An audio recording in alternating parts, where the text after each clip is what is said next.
The one time, it was really bad because apparently where I was at, me and another guy overdosed, and she saved us.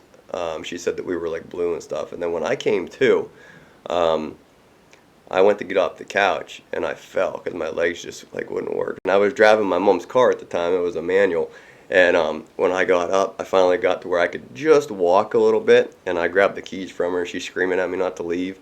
So I left and I went down to Quick Fill. And I looked like an idiot because I did some more. Halfway I stopped at Of course you up did. there off the side of the road at the Arbors. Yeah, and then by the time I got into Quickfill here, I had blown off work that day, and my family and friends were all out looking for me. Well, I didn't know that. I didn't know that they didn't even know that I knew I was. That they knew that I wasn't at work. I didn't know that yet. So and plus I thought it was like noon. It was like 5 o'clock in the evening. Um, yeah, I did some more. Then I went to Quickfill and I had a syringe in my ear and I went in there and I was making a big scene. And like the lady in there was really sweet. Like somebody else was there. I was like, let's call the cops. And she's like, no, I know him. He's in here all the time. Like, don't call the cops.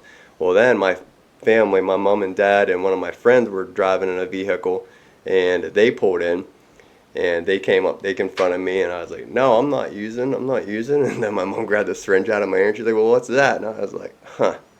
I guess I might have done a little bit. And then my dad grabbed me and just, because he's like, you got two choices. He's like, you can get in the vehicle and we're going to take you to the hospital and we're going to figure this out. Or I can grab you and put you in the vehicle and we're going to go to the hospital and figure this out. So I was like, you forgot about option number three. And he's like, what's that? And I went to take off running and I tripped. He grabbed me and he choked me out and threw me in the back of the car, and I woke up a couple days later in the hospital.